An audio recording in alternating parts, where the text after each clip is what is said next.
Hey everyone, thank you for listening to the Gray Stage Podcast. Before we get started here, I just want to remind you that if you haven't heard about Anchor, it's the easiest way to make a podcast. Let me explain. It's free. There's creation tools that allow you to record and edit your podcast right from your phone or computer. Anchor will distribute your podcast for you so it can be heard on Spotify, Apple Podcasts, and many more. You can make money from your podcast with no minimum listenership. It's everything you need to make a podcast all in one place. Download the free Anchor app or go to anchor.fm to get started. Welcome to the Gray Stage Podcast. My name is Greg Fernandez Jr. I'm one of many researchers looking into this case. I began looking into this case trying to prove David Crowley guilty. 5 years later, I still don't have any proof. We have a lot of speculation, but we have a lot of speculation about many different theories, including what the investigators told us. We're going to go over my book thoroughly, looking at all of the different points made in that book. And where we go from there, we'll see. This is the monthly podcast, and I want to thank everybody for joining us here. God bless you all. Let's get to it. First responders. At 1:04 p.m. on January 17, 2015, Apple Valley Police Sergeant Greg Dahlstrom arrived at the crime scene. There he saw Colin Prochnow standing in Lorraine Tuppy's driveway. Mr. Prochnow approached the officer stating there were bodies in the living room of the Crowley home. Sergeant Dahlstrom then approached the front window and looked inside the residence. I noticed several obviously dead bodies lying on the floor near the front picture window, Sergeant Dahlstrom wrote in his supplemental report. I noticed a black handgun on the floor as well.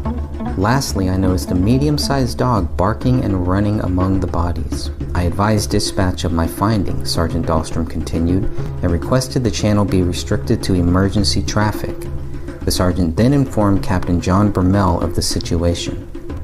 Officer Tara Becker was the second responder to arrive at the crime scene. Sergeant Dahlstrom advised me that there were in fact 3 deceased parties that could be seen from the large picture window at the front of the residence. Officer Becker did not report seeing the bodies in any of her supplemental reports we received. Officer John Broughton arrived third. With all 3 officers standing on the west side of the house, they could smell the odor of decaying bodies. Officer Broughton was the first officer to check the back of the house. I was instructed to check the rear of the residence for any signs of forced entry, Broughton documented. The backyard is fenced in with a chain link fence and the gates were closed but not locked. Officer Broughton entered the backyard and saw fresh animal tracks in the snow. Signs of forced entry were not found on any backyard windows, but there was an open door. The rear sliding patio door was found open slightly 1/4 of an inch, wrote Broughton. I opened the door and found that it was not locked or secured with a bar lock. Paleo continued to bark as Broughton opened the rear slider. When I opened the patio door, there was an overpowering odor of decaying flesh. One light was on in the dining room, Broughton continued. The Christmas tree lights and other strings of Christmas lights were still on. After walking around the back of the house, Officer Broughton looked through the front window and saw 3 bodies on the living room floor. They were all badly decomposed, Broughton wrote in his report. One adult body was lying on its back with a black semi-auto pistol nearby. The second adult body appeared to be laying on its stomach and or side. Between 2 adult bodies was the body of a small child. Officer Adam Keeler arrived fourth and helped secure the scene until Paleo was removed from the house. Once Community Service Officer Brian Booth arrived, Officer Keeler opened the rear sliding door and the officers attempted to lure Paleo outside with dog treats. Officer Keeler reported it took 5 minutes for Paleo to come outside. The dog was scared upon arrival, wrote CSO Brian Booth, but appeared to be friendly. I was able to catch the dog with a choke pole and get it into the bed of my truck where it stayed until roughly 1900 hours.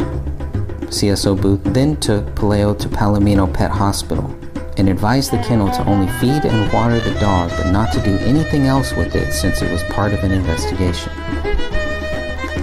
Next, Sergeant Dahlstrom and Keeler entered the house through the rear slider. Prior to entering the residence, wrote Sergeant Keeler, I announced officers' presence. There was no response. The 2 officers cleared the garage first, then the main level, ending with the basement. I noted the writing on the living room wall, wrote Keeler. which appeared to say Allahu Akbar. It appeared to be written in blood with fingerprints. Sergeant Dahlstrom also noticed blood writing on the living room wall. I noticed letters on the wall that appeared to be written in blood. Dahlstrom also reported seeing several bloody footprints on the floor in the area between the kitchen and living room. Below the wall on the living room floor lay 3 heavily decomposed bodies, 2 adults and 1 child. At this time, Broughton reported, the bodies are presumed to be that of the homeowners David Timothy Crowley, born 7/7/85, and Kamel Rasul Crowley, born 11/20/86, and their daughter Rania Crowley. With all 3 levels cleared, officers left the house and waited for detectives to arrive. The Crowleys' mailbox was full. After Officer Becker photographed the mailbox, she opened it and removed 2 pieces of mail, one belonging to David and the other to Kamel. The postmaster was arriving at this time, wrote Becker, and handed me today's mail, which was placed inside the mailbox. An interesting note found in the BCA notes stated, mail in mailbox, December 29th, /front packages 11015. Alright, so that was reading from pages 13 to pages 15 of The Gray Stage by myself, Greg Fernandez, looking at the first responders. 1, 2, 3, 4, 5 first responders is what we're looking at here. All before the detectives arrive and all before the BCA shows up. And obviously, way before the medical examiner shows up as well. What you'll see here is some of the most important information about what happened to the Crowleys. And with that, we're going to take you right into our call with Dan Hennon, Sophia, Stephanie, and of course, our good friend Ann. We'll be covering the chapter called First Responders in tonight's show. This is basically pages 13, 14, and 15 of the book, A Gray Stage.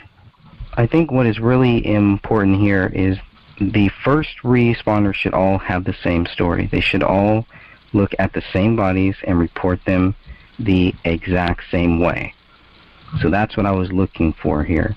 People can judge that for themselves, whether all of these officers who entered that house or who showed up to the scene and looked through the front window and saw these bodies, did they all see the exact same thing?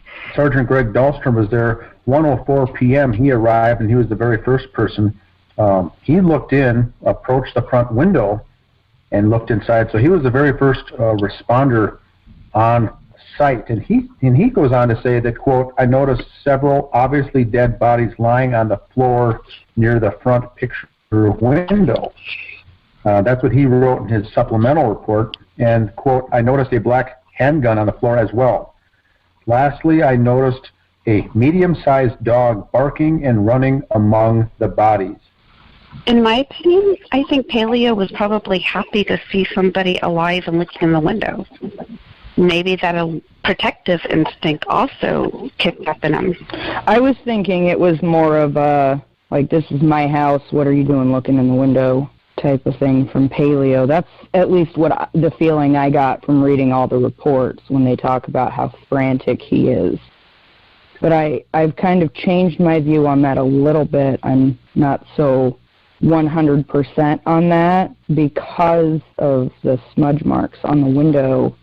The window was surprisingly clean for a frantic dog being near it. I still don't think he attacked that window the way that certain people have said it. Yeah, these officers don't say anything like that. Correct. Very different. And Paleo knew them. Paleo had at least seen Colin Prochnow and Judy Prochnow at some point, I'm guessing. So Sergeant Dahlstrom then basically lets Captain John Burmel know about the situation. And then Officer Tara Becker is the second to show up at this crime scene. And what was very curious to me is that it doesn't sound like, if you read Officer Tara Becker's documents, it doesn't sound like she sees these bodies, period. Maybe I'm reading more into it than I should, but... Should she have looked? She had to have looked, didn't she? Confirm what she was told? Like, shouldn't she have had to look? And I would think so. I don't know why she wouldn't. But if she did, shouldn't it be here? Shouldn't it be in these documents? Yeah, in her report, I saw, like the other guys put in. Right. Whereas with hers, it's so-and-so advised me. And she does see them later because she's taking photos. She's either taking photos or taking video, but she's in there later on, so you would think that at that point there should be some documentation from her. And she is, I don't believe she's a tall woman. I think she's very short in stature, so she wouldn't have been able to see through that window anyway from the outside. Even being on her tiptoes, she wouldn't have been able to see in. So that would make sense. I agree that she wouldn't have seen by first responding, officer until she actually went around through the back and went into the residence. I agree with Stephanie. I think the dog was just frantic, running around. May have been excited to see living human beings as well, or just frantic, excited, or all of the above. I think the dog was just running around, didn't know what to think. I don't know if the first couple of squad cars came on there with their lights and sirens on and everything, and may have been very startling. Or maybe they just showed up with no lights, no sirens. We don't know. The dogs above us, every time that sirens go by our apartments, they freak out. And I don't know how Paleo was, but if they came in with sirens on, it's very possible that could have set him off too. Now, I know that like ambulances or police that go by our apartments, when they turn into a residential area, they leave their lights on, but their sirens are turned off. But we're next to a really busy boulevard, so when they're on that, they leave them on. But as soon as they turn down the residential road, they turn the sirens off, but the lights are still on. So I don't know what the procedure is in Minnesota or Apple Valley. I mean, you would think, okay, if it's just for a welfare check, maybe not, which is what Colin, tells him that's what he wants after seeing the bodies. Just, can somebody come and do a welfare check?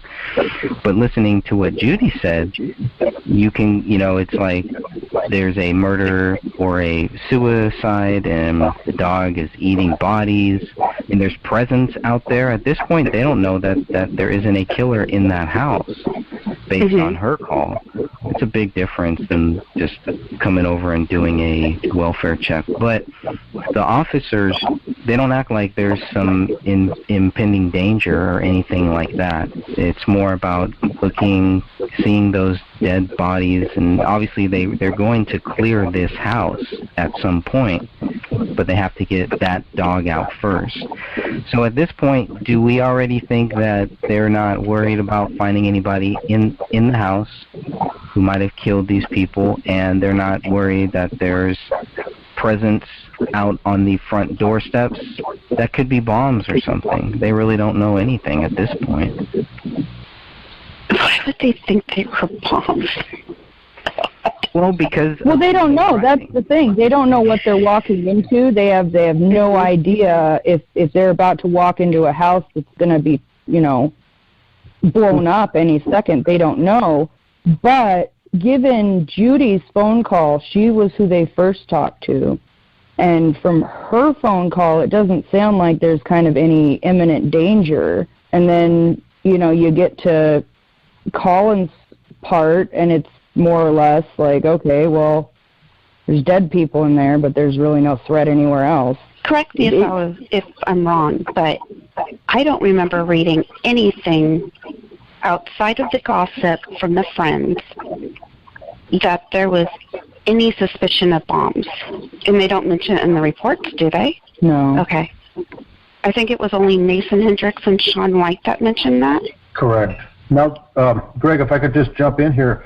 When the first officer came, Dahlstrom, he did see the neighbor, Colin Prochnow, standing in the driveway of the other neighbor, chatting, and then he came up and told him that the bodies are in the front in the picture window. So I think the imminent danger may have been relieved at that point when they saw the two neighbors just chatting calmly in the driveway, and saying, yeah, they're inside, the bodies are outside. So maybe that led them to assume that there was no imminent danger, perhaps. I don't know. It's just weird. Like, I guess everybody reacts to things different, so it's not really my place to judge how they responded. But when Judy's telling Lorraine, Yep. To, don't go look in there, don't do it, don't look in there. That seems like, she's very bothered by that, as anybody would be. But if Colin and her just kind of standing there chit-chatting when the cops get there, it kind of makes me wonder if there's not more to the neighbors calling and saying what they said. Like if maybe there wasn't some sort of checklist, if you will, given to them to say what they said to the officers. Just going through the reports, the things that are put in there, like the things that the police say, that the neighbors said, just weird little things that don't seem like they would be important to this case. There's no real reason why it should be there. We talked about it a little bit in the last conference call where Dan had pointed out it seems like it was just like put in there to kind of push an agenda. That idea is seeming more and more realistic to me, at least. And I think, too, to piggyback back on what Dan was saying, Judy did talk to the police at some point, and she said comments that David was acting strange in the last few months. He had a mohawk. He was wearing military-type clothing. So the police might have been given at some point the impression that there was an intruder and it was him. And it's interesting that Judy is also saying these things because she also told police that she had limited contact with the Crawleys. So how would she know if David's behavior was strange or not? She doesn't even know the family that well. I mean, this is a woman who said that her grandkids she used to allow the grandchildren to go over and play at David's house, and then she turns around and the next comment will say, I really didn't know David that well. It's like, which is it?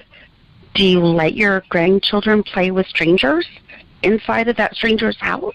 Well, she had also said that she's not the one who decided the kids couldn't play over there anymore. It was her daughter, because her daughter is the one who got the weird vibe from him. It wasn't even her. So then you've got the fact that Colin is the one who supposedly saw the gun. Judy didn't actually see the gun. It's really hard going through and separating what she actually saw versus hearsay from her daughter or her husband or another neighbor or something like that. Well, she's even gone on the record saying that she was shown the new furniture by David. I didn't see that. Yeah, she put that in a comment. I have that, actually. And why would, if she barely knew him, why would he invite her inside to see the furniture?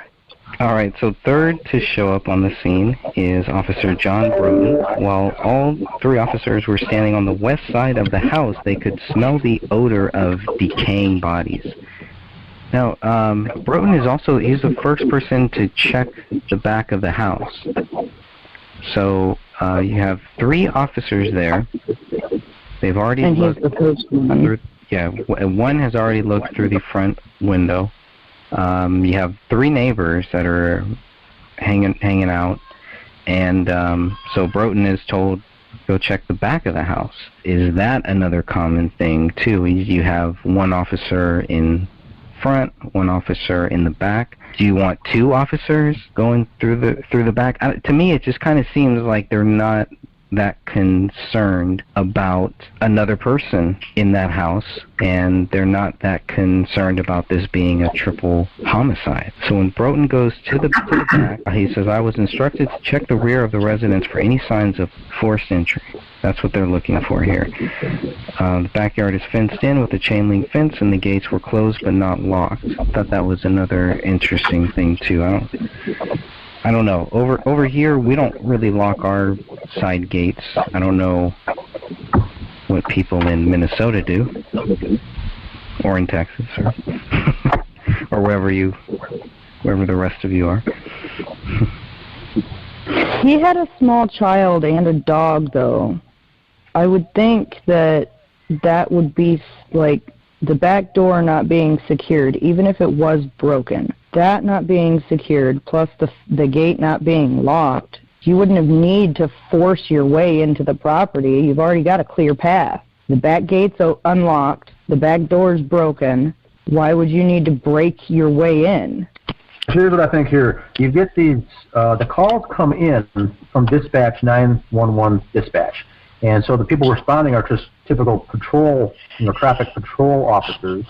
And they're showing up to a scene with bodies inside and a dog running around. So I think they're mainly waiting for instruction as far as what to do and, what's their role there. So they're chatting, and the house faces south, and the back of the house faces north.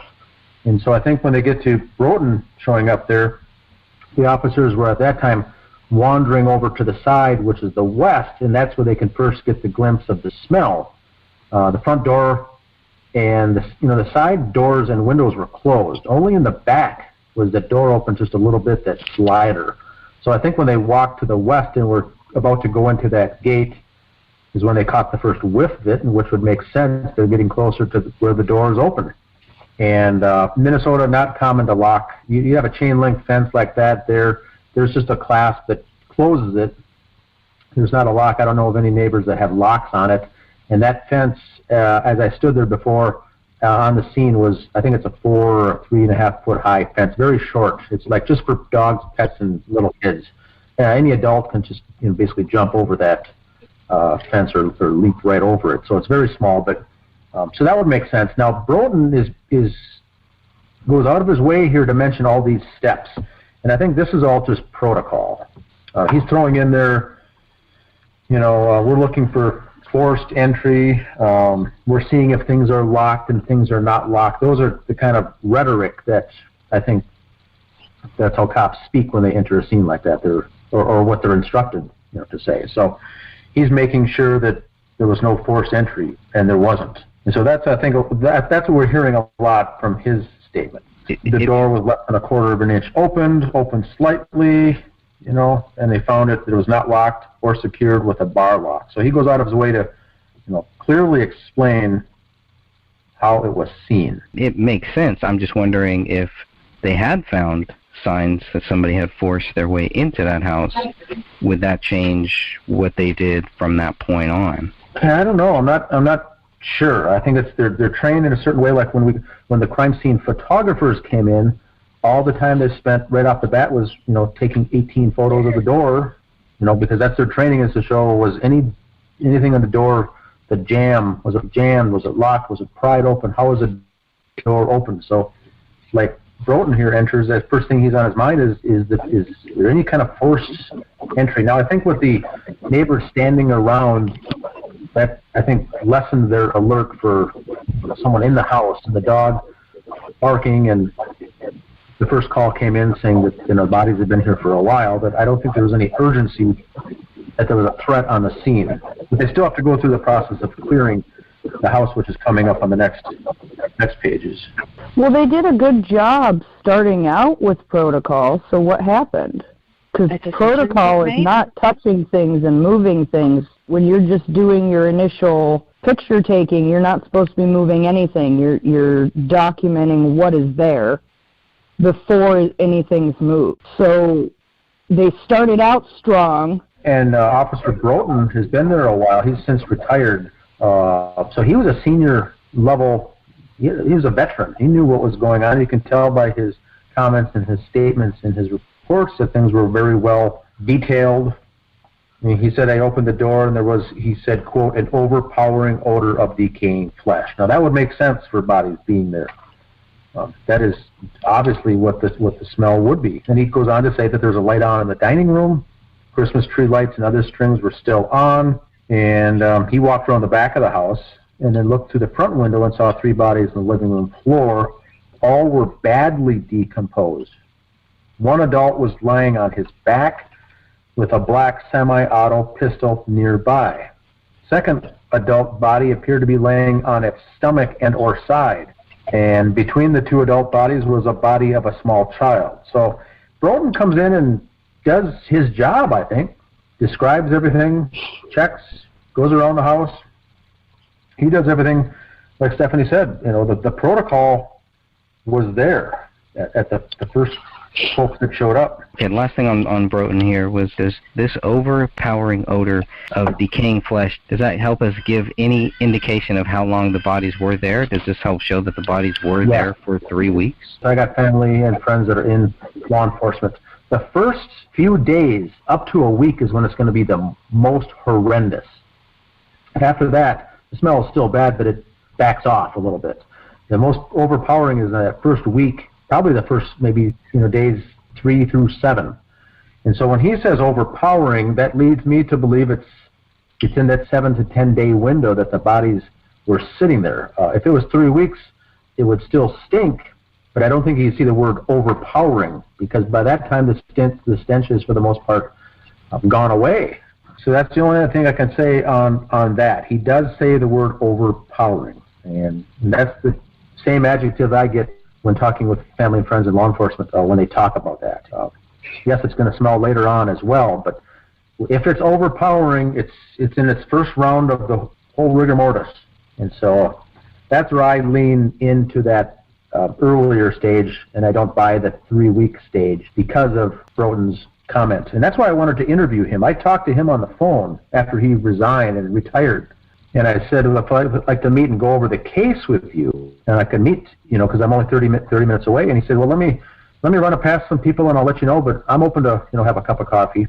And then he called back and says, I talked to, Gummerth, and I didn't really have anything to do with the case, so I don't think we should meet.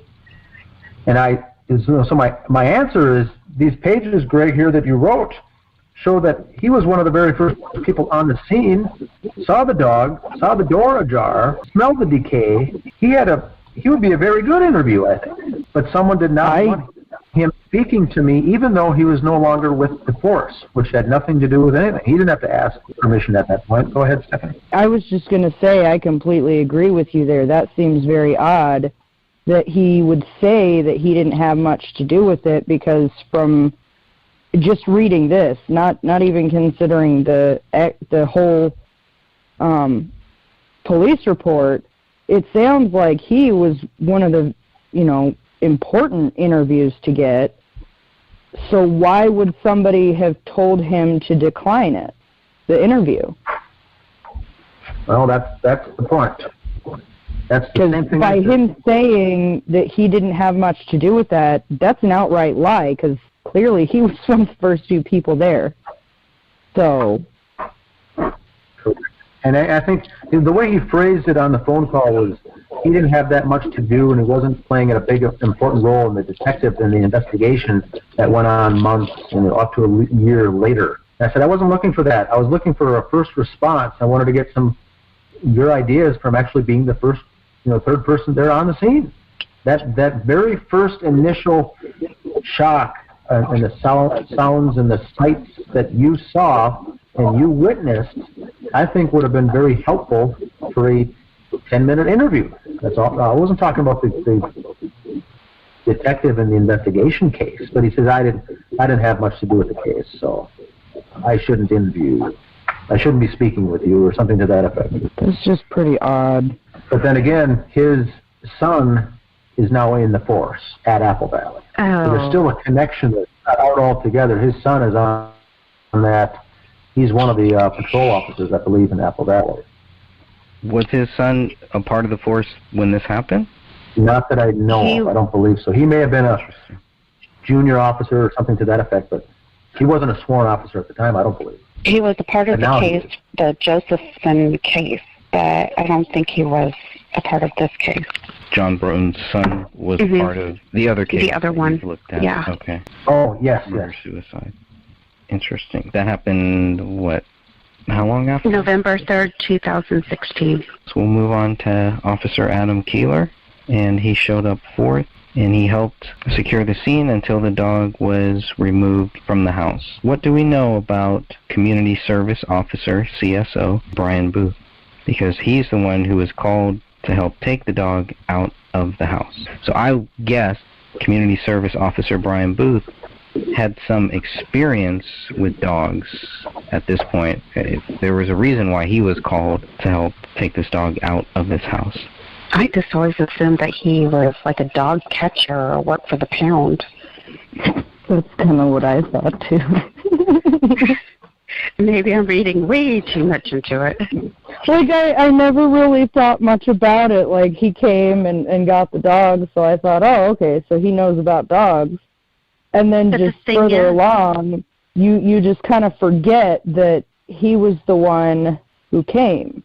And he just throws Paleo in the back of the truck and leaves him there for hours.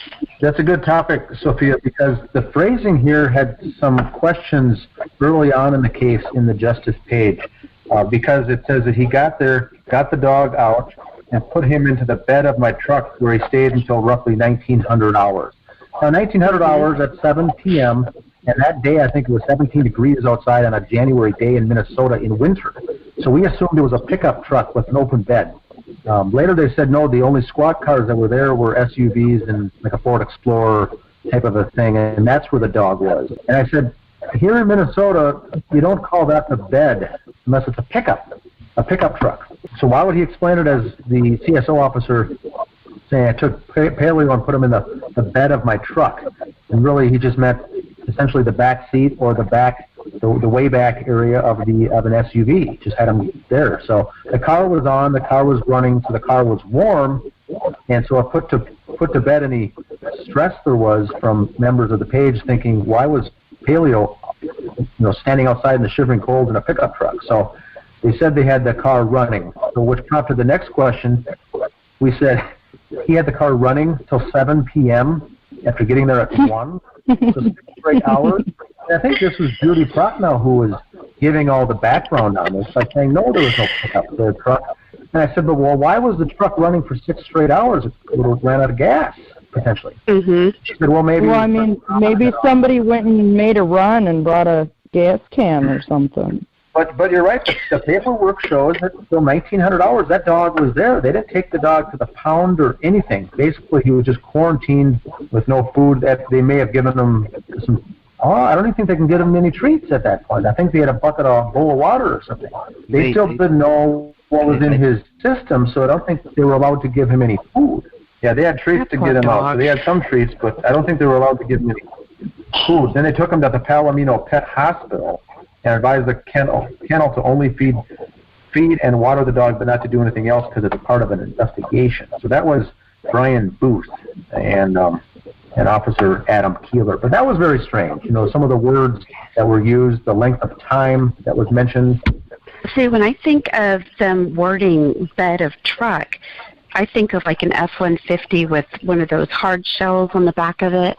And oh, yes. I was thinking that too. Yep. Whether or not it was open, it could have had a topper on it or something. But we're thinking of kind of a pickup truck here in Minnesota is what we think of. F-150 with or without a topper, but still with the topper on, 17 degrees is not insulated. And with no topper on, 17 degrees is exposed. So either way, that doesn't make sense. And then I think that was at the time that Judy said that they were like all Ford Explorer type of SUV patrol cars that the dog was in. And I said, I still wouldn't say that I put the dog in the bed of my truck if it's an SUV. So I said, the terminology seems odd. But regardless, if they were there at 1 o'clock, 1700 out, 7 o'clock, that's 6 hours that the dog was sitting there doing nothing. And for all they know, he hadn't eaten for 3 weeks. I guess they had already seen what the living room was through the front window, through the back window. Why clear the garage first? Was it right there next to, because you come in through the back, and there's that fireplace, the kitchen. The garage is right there in that same area? Right. Yeah, the door leads right into the garage from that area. So if protocol would be to sweep the house going from right to left or whenever you come in, that would have made sense. And they both went together, so they cleared the garage first. I don't know if that's strange, Greg, or not. I didn't read too much into that. They saw the writing on the wall in blood, and then Dahlstrom, who's also in there at this time, noticed blood writing on the wall and several bloody footprints on the floor.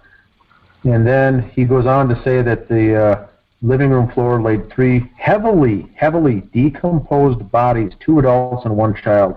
I think the word heavily is left up for debate. The Apple Valley homicide, they get one average of 1 homicide a year in Apple Valley, Minnesota. Very rarely would any of these officers even see a decaying body at all. So I think what they saw was they were decaying, but David and Kamel were bloated. The bodies were bloated at this time. So they were in, I think, that first round of decay or rigor, but not maybe heavily decomposed. That's the only thing I have to say about that. It wasn't like they were there for months or something, but he did say heavily. Now, Broden goes on to say that the body's presumed to be that of the homeowners and the daughter. All 3 levels of the house was then cleared, and officers left the house and waited for detectives to arrive. So the 3 went in, cleared, and then there was no threat. They began then to wait until the detectives arrived, which is also protocol, I'm assuming. Do we have the recording of them clearing the house? Yeah, the audio looks like it was definitely cut. So it was definitely cut for certain. I'm not sure why that audio was cut, but you can clearly see, maybe just because there's nothing happening during that time. That audio recording is very important because you can hear how they sound. You can hear their dog. That's probably one of the best ones, one of the best reasons. Is to hear what does their dog sound like during that call. I need to listen to that again. I was posting in the group very early on. Somebody had that audio, and I just want to thank them. Whoever you are, thank you for posting that into the group because I thought that was a big help. The way this says they saw several bloody footprints on the floor in the area between the kitchen and the living room. The picture I get in my head is you can clearly see a lot of bloody footprints in that area. So when you look at the pictures, you wonder where they're talking about because the pictures that's not what I would say is several bloody footprints. I mean, it's a few, but it's just severely lacking for what you picture in your head versus what the picture shows. Well, I mean, there's several people that have gone on the record saying that David walked around the crime scene for several days and was staging it, and it's crazy. There's possibly 2 and 1 handprint. Yeah, there was another rumor too. Remember about how that they had proved that those were David's footprints. And we know that that's not true at all. Correct. And I don't think that the people who told us that, I don't think that they really looked at it. I think somebody told them that. Mm-hmm. I don't think that a lot of these people, a lot of the family and friends, from what I've gathered, they have not looked at a lot of these documents. I do not believe that they have looked at these documents. And if I'm wrong, then I have no problem being wrong. Only they know what they have looked at and what they haven't. But based on the conversations that I've had with family, friends, I do not believe that they have read a lot of these documents. Well, how could they make a documentary, or a supposed documentary, of this case? Yeah. But not read the documents? Yeah, they didn't want to read them. They didn't want to look at them. Well, I mean, that's just like the private detective. Yeah, he had it all. He looked at it. It's like he just skimmed over it. They weren't looking for anything that might stand out. It's all just speculative, and it's all based on feelings of them wanting David to be guilty, not on giving him the benefit of the doubt that we are innocent. We are supposed to be until proven guilty. I would just say that the raw audio that you guys mentioned is on YouTube, and if anybody's interested, you can look it up and listen to for yourself. Also, if anybody's just catching on to the case, like Greg had mentioned, make sure you read the documents Greg has posted. Look through the crime scene photos and see for yourself so you can be better informed about this case. And just to let everybody listening to this podcast, all the files pertaining to this case are located within the Justice for Crowley, or David Crowley and Family group, and it's all located at the top of the group. They've been added by different members, Greg, Dan, myself, everything from that we've received from Apple Valley and the BCA is all up there. We still got one more paragraph here to cover. So the Crowley mailbox was full. After Officer Becker photographed the mailbox, she opened it and removed 2 pieces of mail, one belonging to David and the other to Camille. The postmaster was arriving at this time. So this kind of gave us an idea of when the mail was being dropped off every day. Based on this, kind of assuming around 2 p.m., maybe 3 p.m. Another interesting thing is that the postman handed her David Crowley's mail. Where the mailboxes are, because this isn't like David Crowley's mailbox is at his house. It's actually towards the sidewalk with 2 other mailboxes too. And what's in those mailboxes is also another thing here, but I think that's covered later on, so I won't get too much into that. But as a mailman, as a postal service, or a postmaster, as it's written here, aren't they supposed to put the mail into the mailbox, not hand it to somebody? My mail people won't even hand it to my kids. Like, if I ask them for it, they'll walk up to my door and still put it in my little slot. When we lived in another town where we had a mailbox, like kind of connected with the other neighbors, they still wouldn't hand it to any of my kids. They would go and put it in the box. So I'm wondering why this postmaster handed it to her Officer Becker. Maybe that's why, because she's an officer? She's an officer. I've walked up to our mailman plenty of times and asked him before he's started putting mail in the mailboxes, and asked for mail for 2201, and he hands it right on over. But he drops packages off at our home all the time, so. Well, I would think if Tara Becker, if she asked for it, I think he would give it to her, but maybe he just felt like, okay, well, she needs to have this, because she was going through David Crowley's mail right at that time, at the same time. So it was. Well, she talks about 2 pieces of mail, but the mailbox is about 2/3 filled. I'm looking at the photo right now. Right, and we don't know if that photo was taken after, because after she does all this, she puts everything back in there. I do believe it's put back into the mailbox, if I remember correctly, and then it's filmed, or then it's photographed. This is from BCA 488, page 100.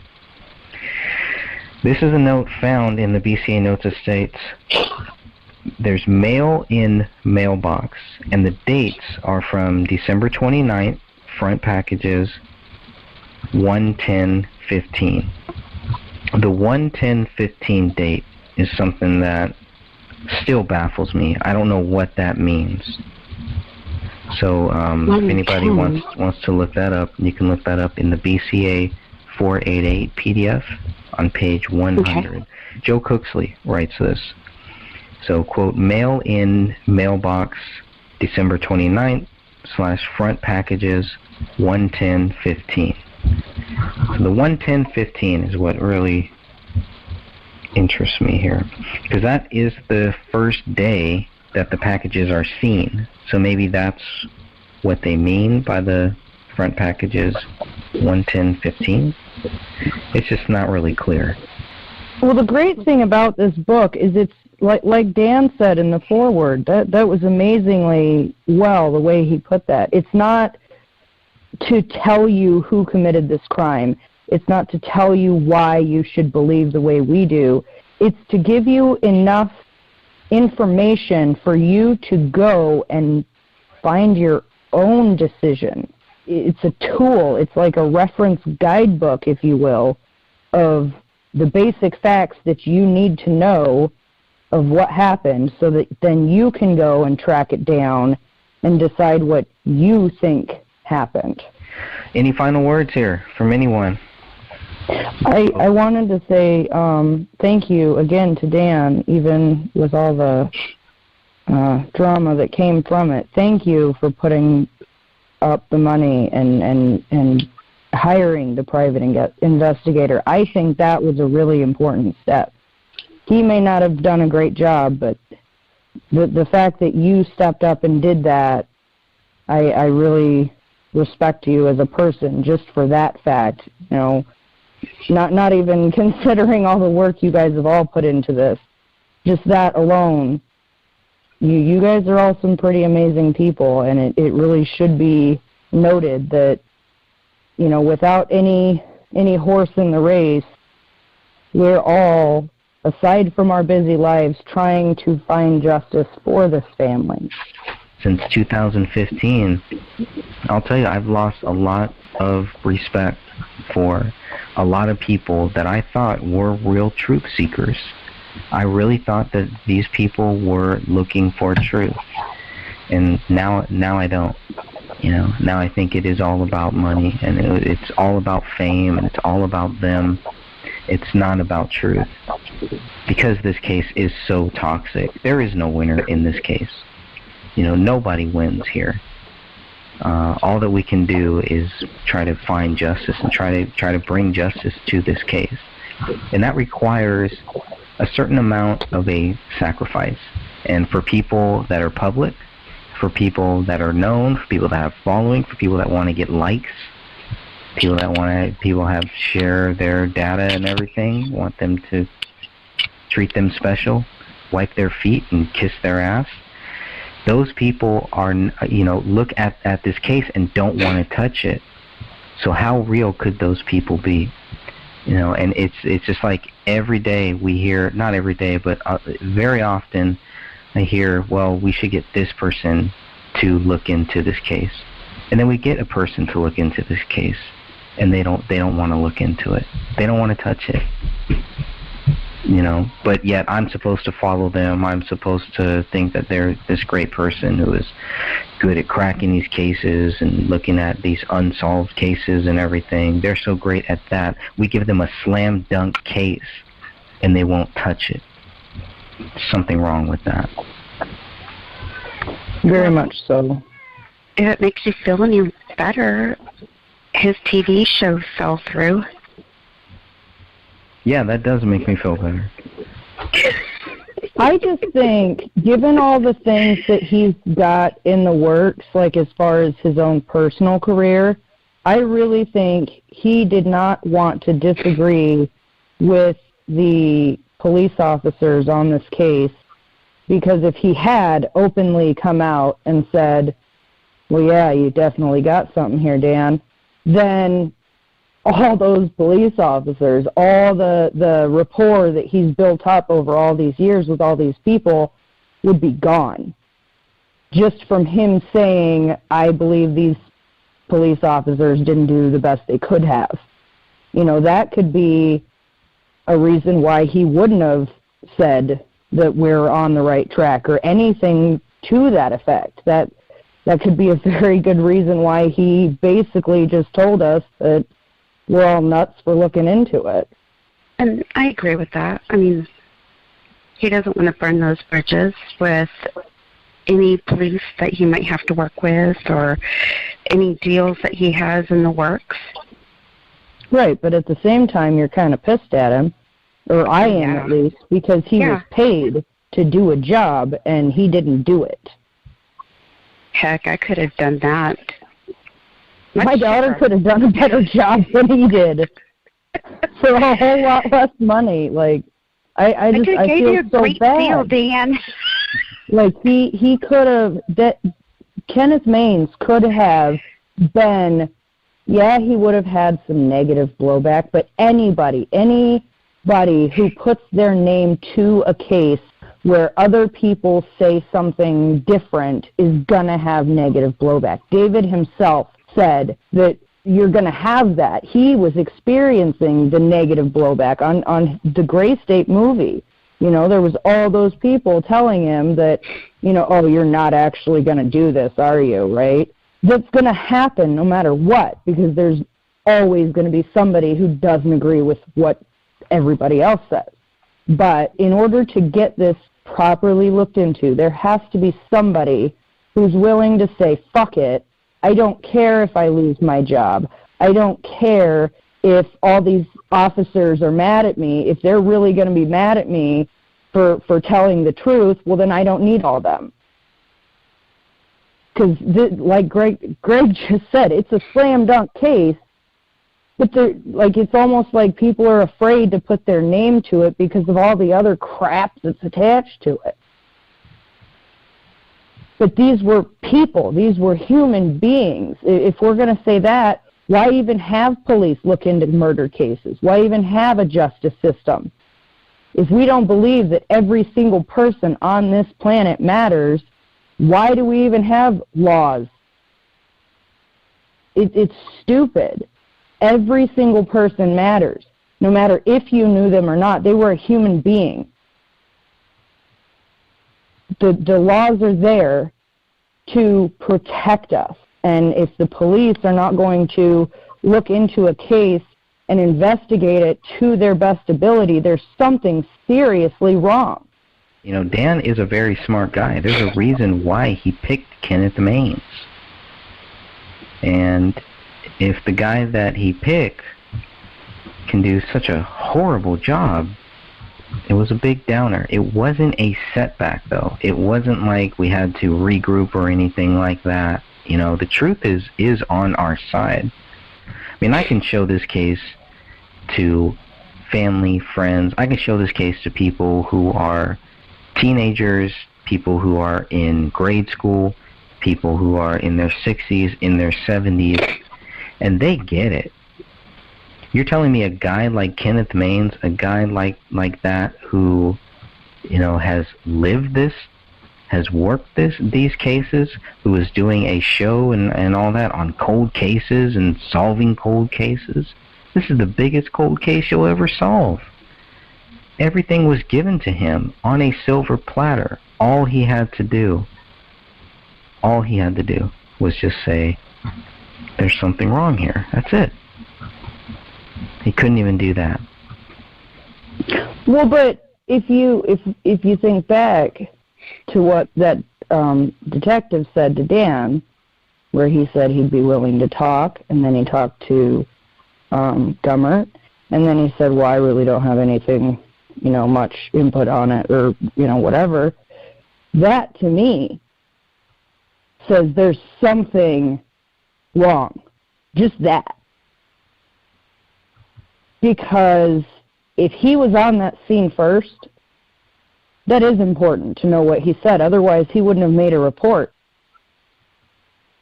If what he had to say about what he saw when he first got there was not important, they would not have had him, they wouldn't have let him stay. They would have said, all right, buddy, go take off. They wouldn't have even had him really write a report. If it really wasn't important, why would it even be in there? But then there's other stuff that you find that is so vitally important to this that they just overlook. Like the hand, the gun, the hands, the arm, the cracked rib, all the things that do not make sense, they overlooked. But then things that they should have looked into were not. That, like the fact that there wasn't a call placed on December 16th for the pot or a text message sent from David's phone. Right, the follow-up. There absolutely. were financial issues. The unknown DNA, that kind of stuff, or the telephone still being, or his account, his AT&T account still being active as of last year. Who's paying for it? Is there identity theft? I haven't checked since to see if it's still active, but it's a little concerning that they were still active at that time. Well, if they had gone into like witness protection or something like that, they wouldn't have kept their phones.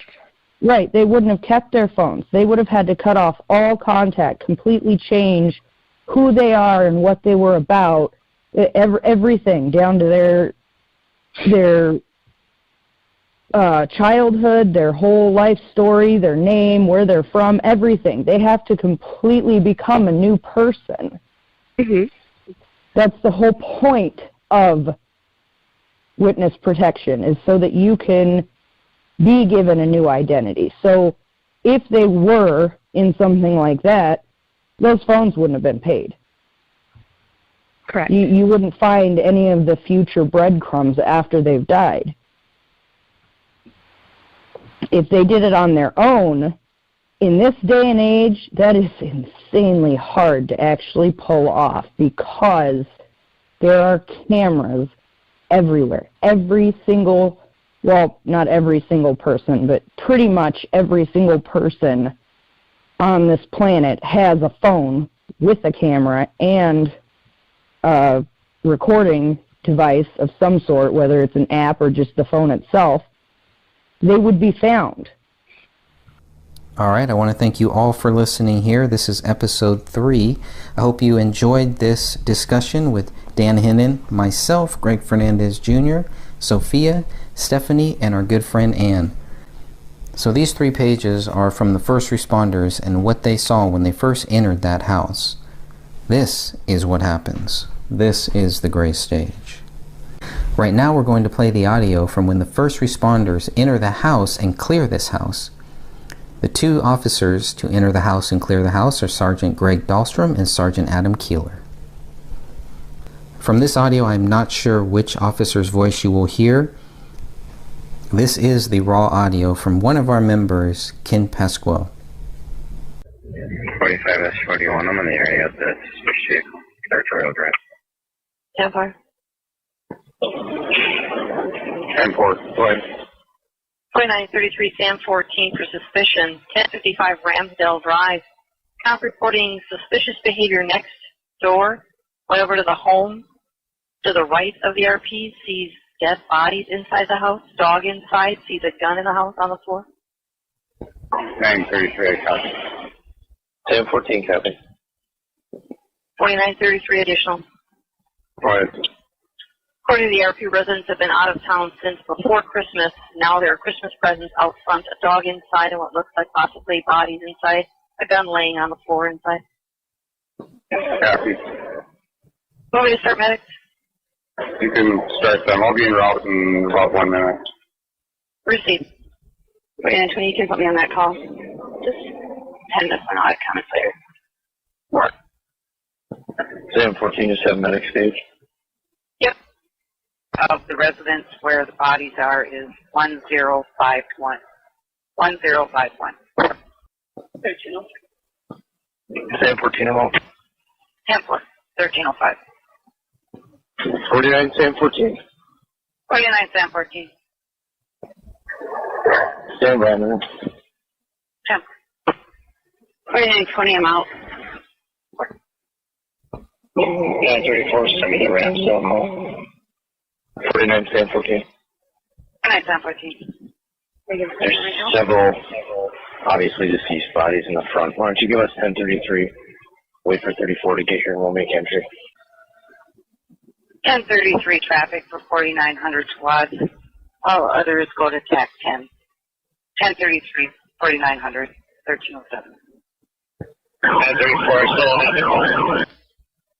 Temporary shift. 49, Sam 14. 49 Sam 14. Do you have our CSO come with his catch pole as well? It's a very angry dog inside. 10-4, 49 Charlie, 1 copy, I'll clear you. 4933, rear slider is unlocked, slightly ajar. Copy, rear slider, unlocked, slightly ajar. Charlie, 1 copy. 33 up 2. 33 2. Okay, just let Apple Valley know if they get busy with pending calls, we can help out. 10-4. Copy. 4934, 76. 10-4. 3517, I copied, I'll take care of it. 10-4, thank you. 49 Sam 14. We're going to make entry as soon as GSO can get here and hear this dog. 10-4. 3311 for 3 vehicle, 1050, display and pilot. 11, I copy. And they're pulling into the gas station. 10-4. 1315. 34 is C1 on the main. Go for C1, go for C. Winter 20. Right around the corner. Alright, when you get here, bring your pole over back. Copy. 4934. 4934. You make an entry into the house. I'll be making entry. 10-4. 49 Sam 14. 49 Sam 14. First floor search complete. 3 obviously dead. We're in the basement. 10-4. First floor search, now in the basement. 4934. 4934. We're code 4. Let's just keep the channel for a little bit. 10-4, code 4, keeping the channel. 4934. Go ahead. Can Alina clear, or do you want them in? Sorry, Alina can clear. 10-4, Alina clearing. 49 Sam 14. 49 Sam 14. Page out all investigators and go to our PD. I'll be in contact with 901 here shortly. 10-4, page out all investigators.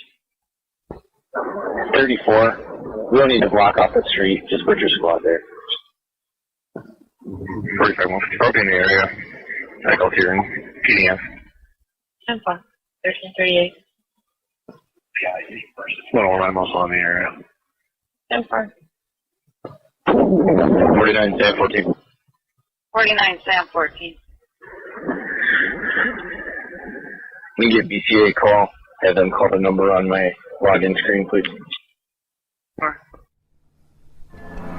And what you have are people that are accusing David Crowley of this crime without the evidence. Looking through all the evidence here, as we are going to do by going through this book, is to show that there is no evidence that proves David Crowley guilty. None of this does. It's all based on feelings. It's all based on what the investigators, quote unquote, believe. And it doesn't mean that all of the investigators have come to the same conclusion that their superiors have. But it's very clear at some point the investigators and everybody else had to fall in line with what the official theory would be.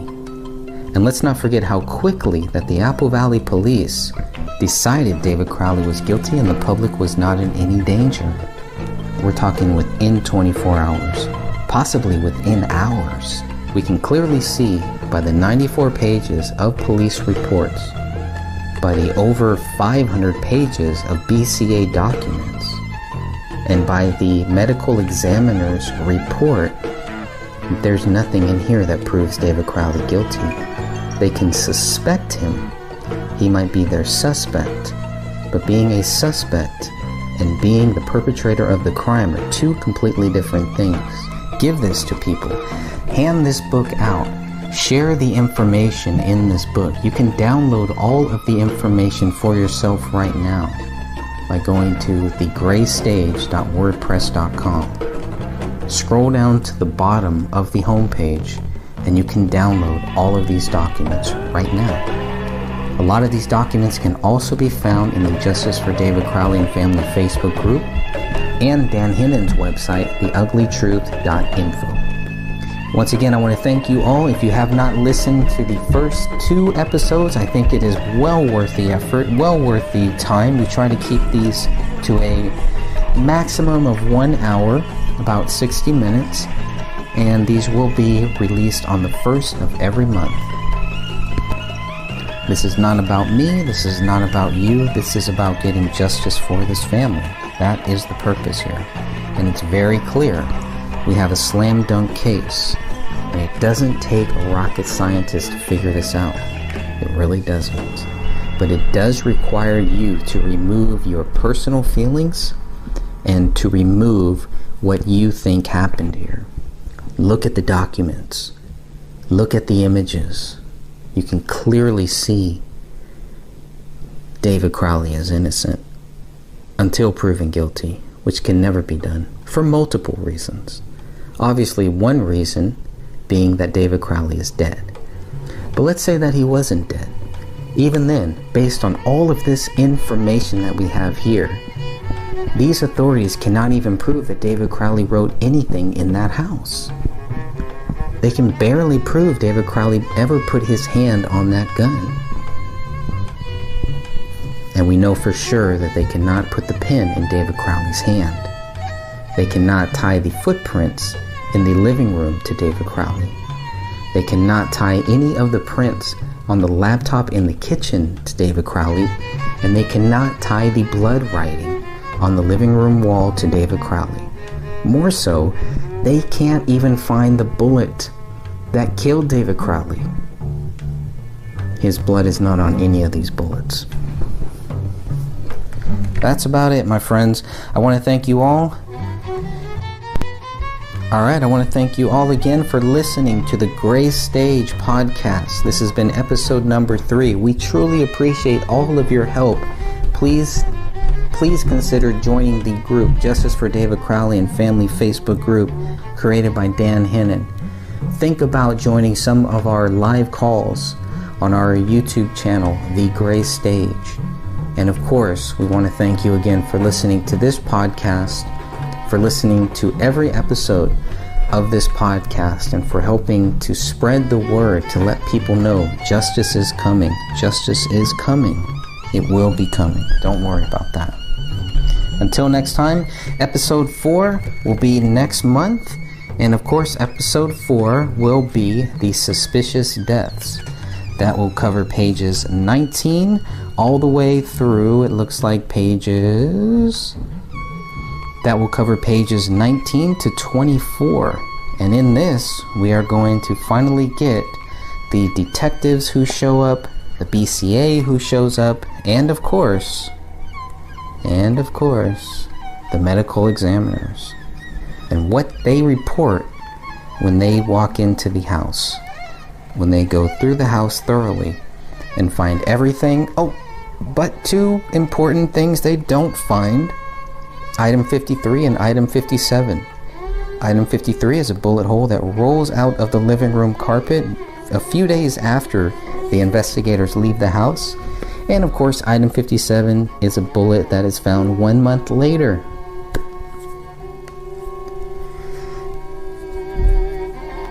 And that bullet is only found because investigators are told that there is a bullet hole in the living room ceiling. So again, investigators, BCA, medical examiner, cleaning crew, everybody except for some of the friends of David Crowley